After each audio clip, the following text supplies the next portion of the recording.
Hey everybody, today we have Virginia Scott, the co-founder of the Funny School of Good Acting and director of the Comedia Company.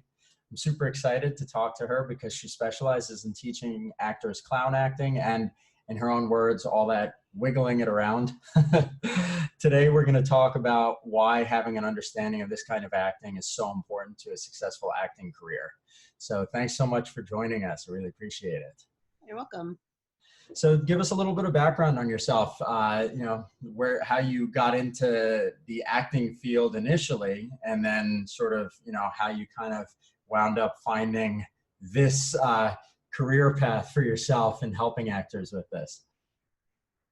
Okay, let's see. Well, I was a child actor, not really by my own choice. And I then segued into directing. So I studied directing in college, and then I started to direct, and I was not too interested in it. I was really, the whole sort of way in which theater was defined in terms of a playwright and a director and a casting agent and a 4-week rehearsal period and the equity rules handbook and all those things seemed really strange to me after a while.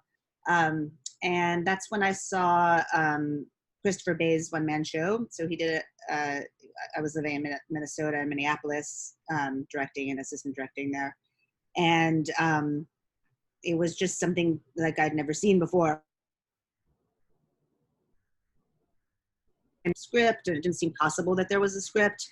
And so from that, I became interested in clown. It was a clown show. And I started to do research on it. And I found that there was not really any training for directors at the time. There really still isn't. But there was training. The training that existed at the time was primarily in France. And I didn't really want to go to acting school in France for 2 years. So I did not do that. But I ended up finding other ways to study these forms in the United States, primarily with Chris and Goulier and some of the other teachers here, and found that there was a whole kind of tradition that sort of predates playwrights. That's where there was more of a focus on actor creators. So the whole idea that there would be a playwright and a director and all this, that predates that idea, sort of pre-Shakespeare and pre-Moliere, where part of the idea of what it was to be an actor would be that you would create it yourself. Mm-hmm. And those are the forms that I became really interested in, and then have been working primarily with actor creators since that time. Cool. Awesome. So I want to talk a little bit about clown acting and why it's actually important, because I feel like there's a lot of actors who see it as something that's not like, that won't really help them in their general skills if they're looking to be more of like a straight actor, whether it's, I mean, even like for commercials and or if you go the entire other route, just like screen acting, having an understanding of acting types that don't seem like directly related can actually help, I feel. And so I want you to kind of go into a little bit of detail talking about why that's so important and expanding their range. Okay, well, I mean, in terms of clown specifically, I mean, so I've been running the Funny School for over 15 years. And I used to always tell people, I still do when I get a chance, you should book as many commercial auditions as you possibly can during, like, after class is over, during the time that you're taking class with us, because there's a kind of because it's all clown, you can approach clown in a lot of different ways, and I think some clown is more useful for actors than others. The particular approach that we use at the Funny School, and that most of the teachers who have trained with us use in some degree or another, is really designed not only that you could use to perform as a clown if you wanted to do that, but is used to inform the actor. And it informs the actor by really getting at the very precise idea of why do you come, why do you come onto the stage? Why do you come onto the screen? Why do you come? And when you ask, I often will ask students at the top of a class like this question, and some of them will say, well, you know, to tell a story, or some say because I want to express myself or something. And all those things are valid, but underneath that is because it's fun, right? Because you want to, because Yeah, that's true. because you're willing to sacrifice your security and sometimes your physical and mental health and well-being in order to do it, because it's that much fun, because you love it so much. And so sometimes when we get so caught up in all the work, and it's important to do work as an actor, but I think when we focus a little bit too much on the work of the actor, we can lose sight a little bit of the playfulness and the spirit of the performer. And so it reinvestigates this very primary idea. And I think this idea is particularly useful, particularly in auditions, because, you know, if you think about the auditioner, like they're sitting there and they're watching like this parade of people come by and they're eating pastrami sandwiches or whatever, and they're really looking for something that's going to, and that's going to, like, I always tell this particularly to young female actresses, you know, don't be polite. You know, if you're so invested in being polite, you know, that makes it really easy for people to ignore you. It's nice to be polite when you go to dinner with, you know, your grandma or whatever, but it's not, but you know, the more you are polite in the world, the more you're getting people licensed to say, here comes another 5'5" brown-haired actress, and I don't remember, right? Whereas if you come out and when you show up, you say like, I got something. I'm so excited. I'm so excited. I have so much enthusiasm. I have so much desire and generosity to share this thing with you. That's going to be, and to share myself with you. And that's another sort of aspect of what's important about clown, is that it's uniquely tied to the individual performer. So if you are, it's about what specifically makes you funny, or specifically connects to your sense of playfulness and to the things that you care about. So in this way, it's very unique and specific. And so the more you're connected to that, the more you can bring that in a really alive way, the more it makes me want to hire you and not somebody else. It has to be you, because it's only you can be you, right? And which is what I say also sometimes to actors is, you know, like, why do I go see Hamlet again? I've already seen Hamlet. I don't need to see Hamlet again. I already saw it. But I go to see you play Hamlet. And then tomorrow night I go see Donna play Hamlet. And then the next night I go see Franklin play Hamlet or whatever, because I want to see you do it, right? So I think sometimes we can get a little bit overwhelmed with the idea of, becoming a character or something. And yes, if you have those skills to become characters in some kind of way, or bring those kinds of skills, it's great. But also, it's always you. We know very well.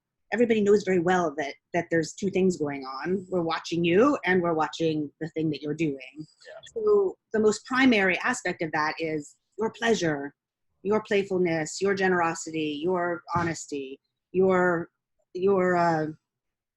givingness in that moment, and then the thing that you give, right? But before we get to the thing you give, there's the spirit of generosity that we want to embolden.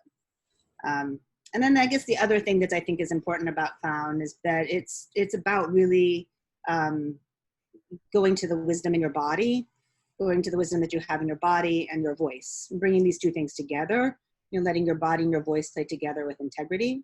And then and then to really, really vigorously expand your body and your voice, so that we can see more about you, right? So that you don't have to, so there's not so much guile or manipulation on the point from your big brain, but that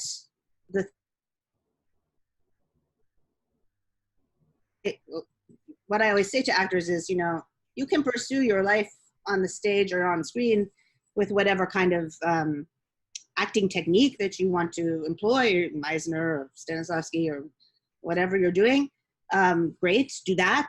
But I know that all I know about what you're doing and from the stage is what I can see and what I can hear. That's all I'm gonna get. That's the conduit through which you will show me all this other stuff that you're doing. And so because of that, we have to have, if we can thin the filter or thin the membrane between your body, between you and us, so that you become more of a skinless grape, then we can see and hear what you're doing. Otherwise, it's covered with your affectation, or covered with your socialization, or with your need to be polite, or your need to be cool, or whatever. And no matter all that great work you're doing, we won't see it. We can't feel it. So what I'm seeing, or what I'm hearing, is clown acting this type of work that you're doing can really help actors, in a sense, learn how to even more authentically express what's inside of themselves, so that they can connect better with the audience. And it sort of like gets them more comfortable almost in their own skin and what they're doing, instead of kind of being held back. They can now like let it actually come out fully. Is that correct? Yeah, I'd say that's true. I think sometimes we get hung up on this idea of authenticity and what that means, because I think part of what I ask actors to do is to be something that they feel like is not in some way, that is in some way synthetic, because sometimes you have to, in order to find a connection to something, you have to jump into the pool, right?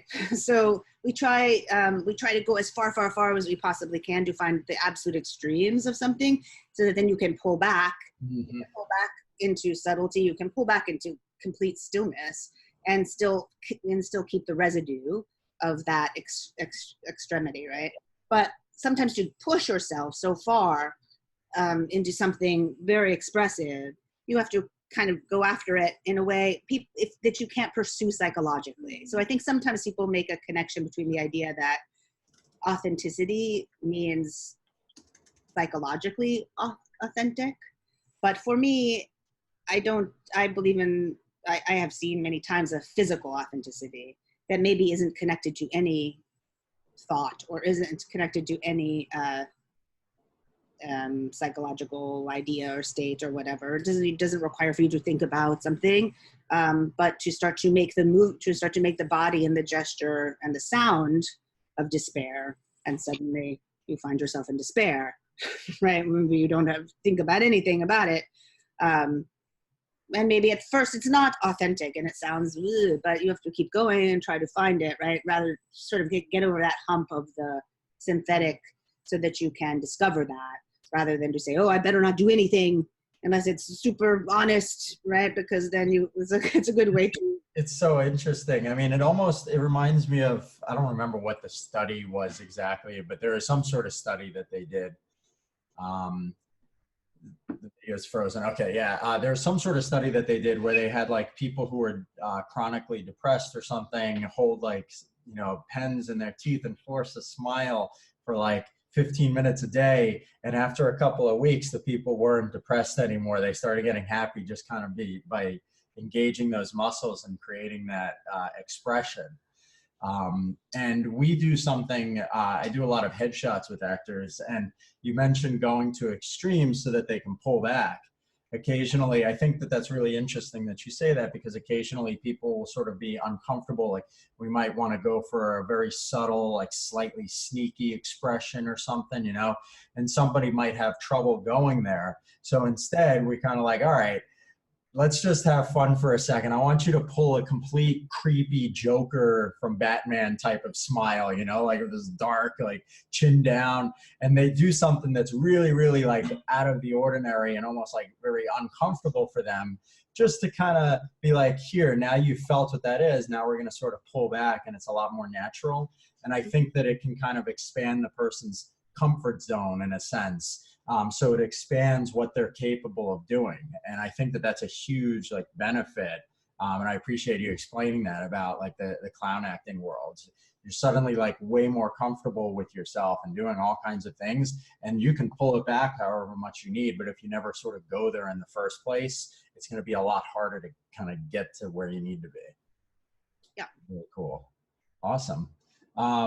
Excellent. So I was curious now, I mean, a lot of this stuff, again, that we talk about is about like actors finding work and moving their careers forward and everything. But I just want to take a few minutes and talk a little bit about just work for actors as actually like performing clowns or, you know, other like related careers, not like full careers, because, you know, they might be interested in like, oh, I want to do some performances on the side if my main goal is to do like, you know, straight theater or musical theater or something, but I also have these skills, so maybe I can earn extra money in other types of projects and stuff. So my question is like, how do actors go about using the clown skill sets and some of the other things that you teach, like in order to earn extra money for themselves? And then how do they also, if they want to pursue that fully, how would they kind of go about that? Well, I guess one of the idea, so I teach clown, commedia, and Buffon, and some other things, but those are the three primary ones. And what runs the idea that connects them all for me is this idea of game, which is a term I use. I know also UCB. The idea of a game is that it's a something that something that you would do, that has to, any game, it's not that a game you can't win, but you can only play it. So you have to play a game. It has to be fun, or you have to pursue your fun. Maybe it's not fun, but you try to find the fun in it. That's the most important rule of a game. There's some kind of structure to the game. It can be a super simple structure. It could be that I say boop and you fall down. If that game is fun, then it's a perfect game, right? It can become perhaps more elaborate. Maybe I say boop, you fall down, then you say boop, I fall down, whatever, and then I fall down twice, you say boop twice, whatever. We can find different permutations and augmentations of it, but it can be very simple. Or it can go all the way to a very complicated game, such as Hamlet. I might look at Hamlet as a game. It's very complicated, but it can still be a game. There's relationship in any game. The game that two actors or clowns or masks or characters play is going to be unique and specific to those however many number of people are playing the game. And finally, it's for the audience, right? So it's not an internal autoerotic kind of fourth wall experience, but it's always, even if you play with a fourth wall, it's always in some way the idea to play the game through the audience, for the audience. So the reason why I bring up this is because to me, I think it's the most essential building block for creating material. Whereas clown, in the way that I was talking about it before, is sort of the very sort of the most, in some ways, fundamental approach to acting, performing. Then you want to say, okay, now I have this amazing approach. I have all these. I have all my generosity engaged and my muscles of expression engaged. And now what will I do? Well, you can do a play, or you can do different things. But one of the things you can do is you can build material. And so when you go to build material, I always look at it as, okay, we're going to make some games.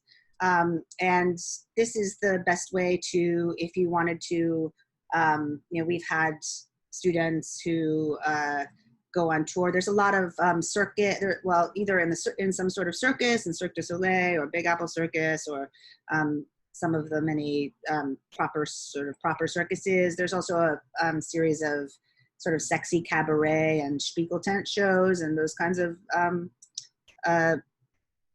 some shows, I guess you'd call them, or neo circuses.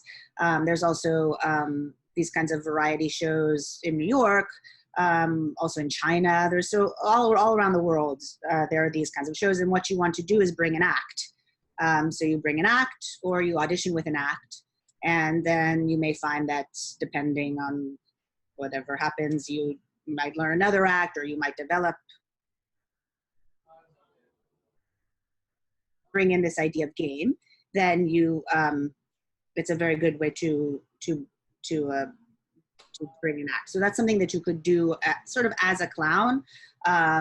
Those kinds of opportunities are available. I also think that if you pursue this idea, particularly maybe more through commedia, which is mask work, or bouffon.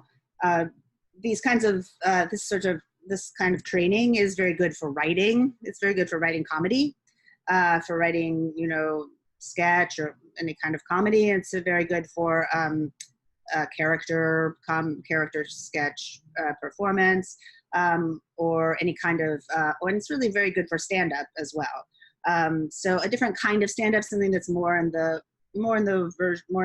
realm of Robin Williams and Eddie Izzard, and some of the less sort of joke-based stand-up, but kind of act-out based stand-up. So you could use these, I think, in all of those venues. Cool. Awesome. Let me see. So I was curious about commercials. How does having these skill sets and this type of training does it improve your chance of being successful in auditioning for commercials? What specifically do you think it is about that helps people when they go to auditions?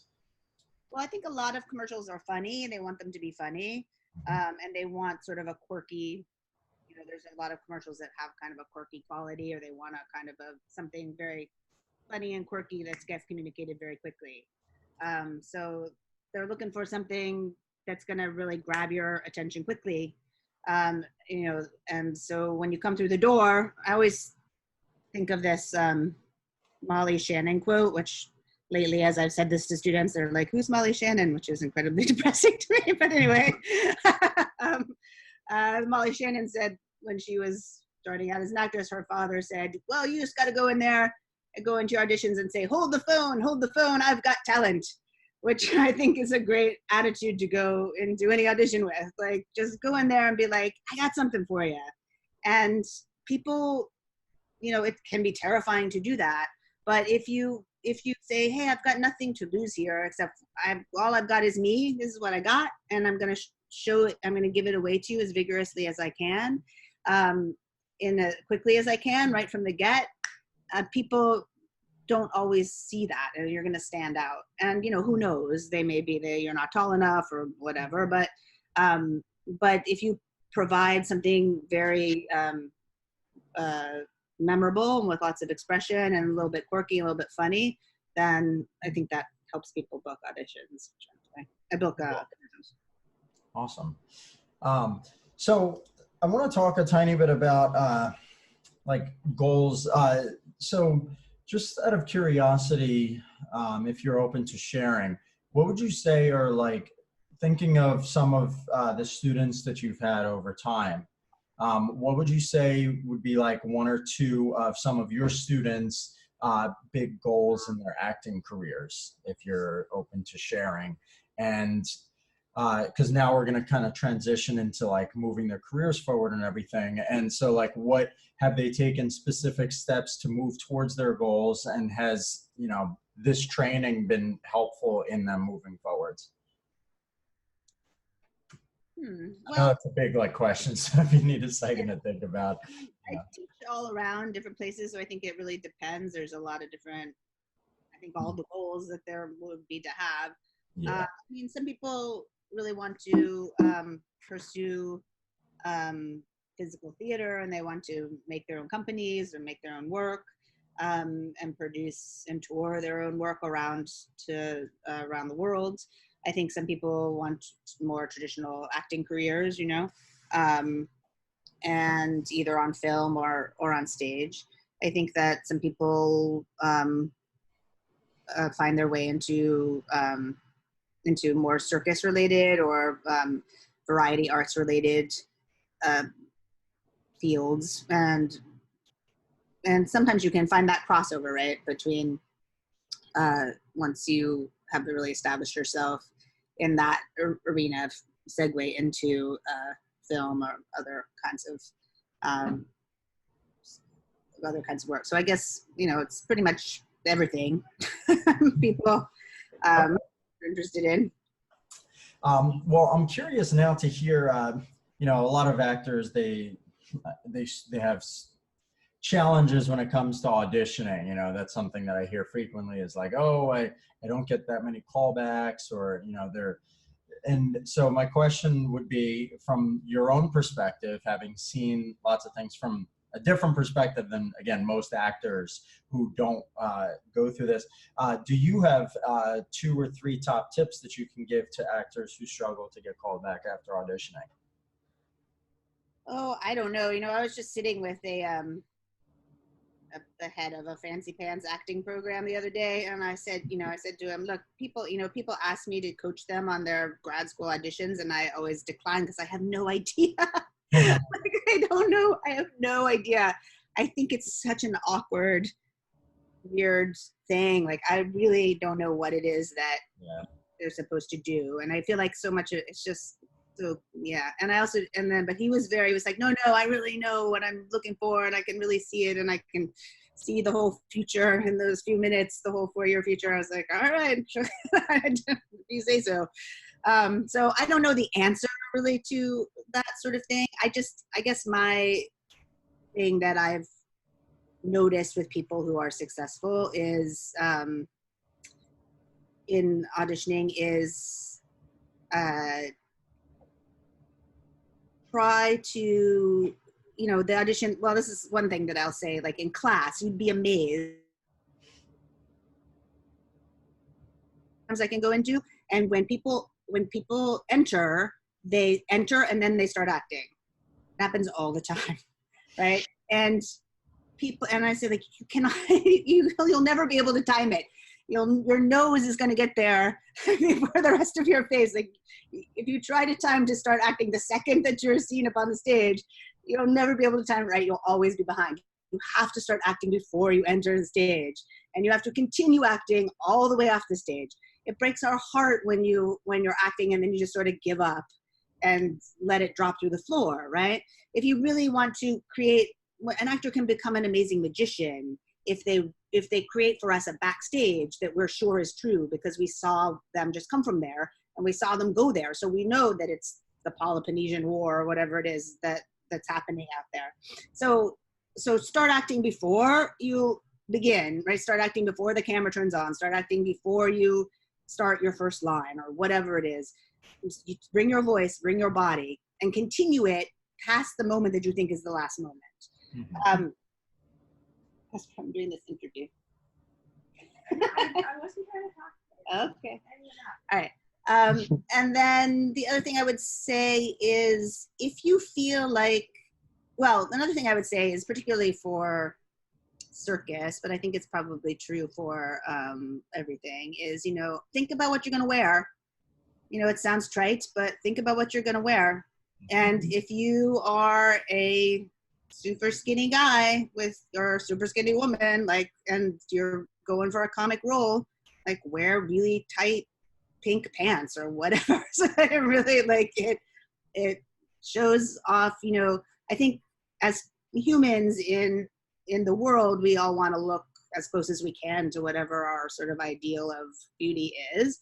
But I think that's less true. I mean, unless you're going for some sort of super beautiful leading man role in a movie or something. But for most actors, it's about trying to look your best and more about trying to look the most like the thing that you look like. So if you, whatever it is, how can you emphasize it? How can you underline it and really make a big impression just by the way that you look and say, oh, that's that guy. As soon as you go to, oh, I get it, that's that guy. Oh, I get it, she's like that.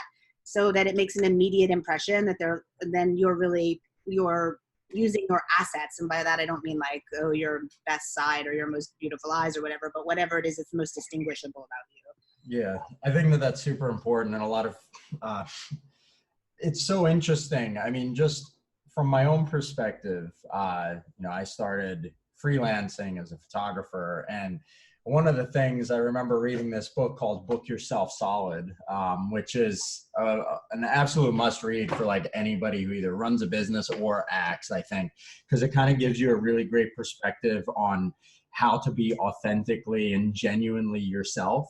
And with acting especially, I mean, everybody sort of feels like, oh, I have to be the way that other people want me to be. And that applies especially in acting, because there's so much of like, I'm going in to audition for this character, so I have to be this character. While that's true, you are playing a character, but you're the only one who can authentically bring your unique like personality and spin and authentic sense of self to the character. Um, and I think it's yeah, you can. I think it's so important to kind of understand and embrace and figure out like really who are you and what do you who are you and what do you do best and feel most comfortable with. And to kind of like bring this full circle, I'm now beginning to see really that like true value of the work that you do, because it helps people be okay with kind of expressing their authentic sense of self. And that kind of translates everywhere in all of the areas of their career, which is really, really cool. That's awesome. So I have one final question for you. If you had to give a little bit of advice to an actor stuck at a plateau in their career, what would you say? I know that that's kind of a big question, but you could just pick any little area that you want to talk about. I mean, like, just sort of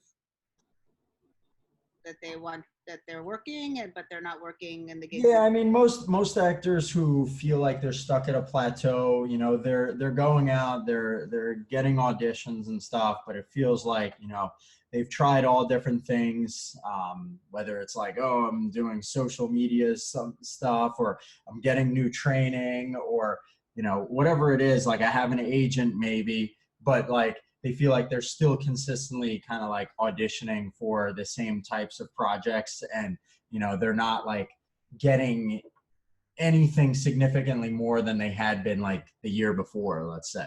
And they feel like they're kind of like just in this place where they're like, I don't really know like what to do, and I'm confused, and that sort of sense. Yeah.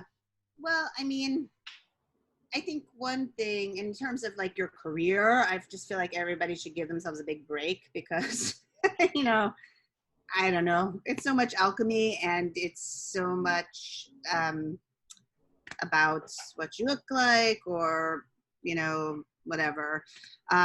So I think if you're frustrated that you're not getting farther, just keep, hammering away at it. And I also feel like it's super important to keep hammering away at it. And that's also kind of what we were saying about being authentically yourself. Because if you go in, and even if because sometimes, right, you'll go to an audition and you'll see that you don't look anything else like anybody else in the room. And you're like, clearly I've been sent on the wrong audition, right?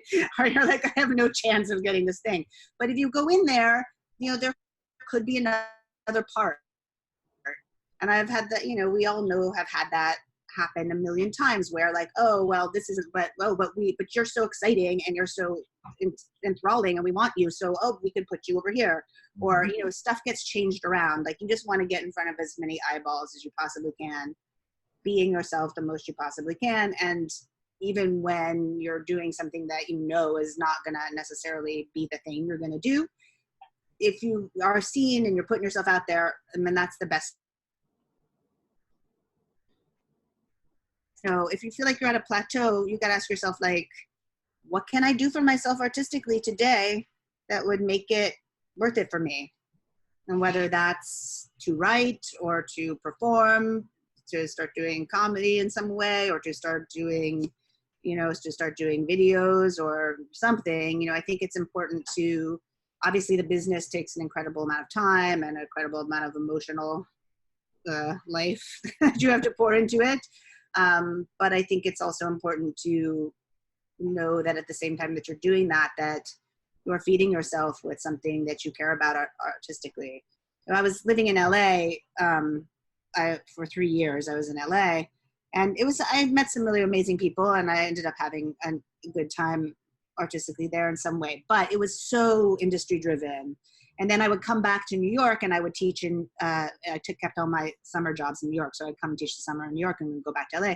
And I remember when I was at Movement Theater Studio, which I teach every summer, And the director of that program was talking to all the new students, and he said, you know, I just hope that by the time that you're done with this workshop, that you're transformed as artists. I thought that is not something anyone would ever say in Los Angeles. But I think that it's important to feel like at the same time that you're doing all the stuff you got to do, that you're also living your life as an artist in whatever way that means for you. Otherwise, it can become, you know, you might as well be selling aluminum siding or something.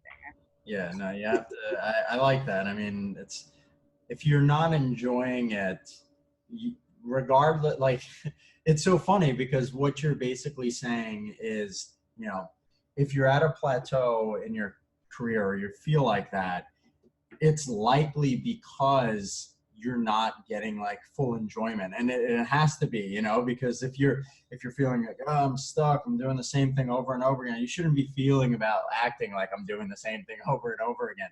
It should be so fun and enjoyable to you.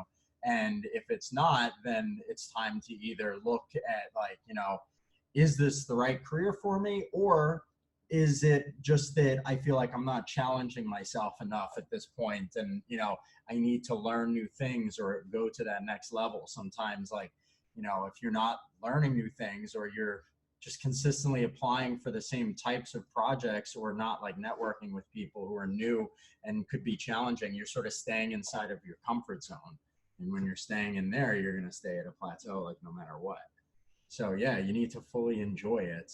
And I think that that's good advice. I appreciate that. Awesome.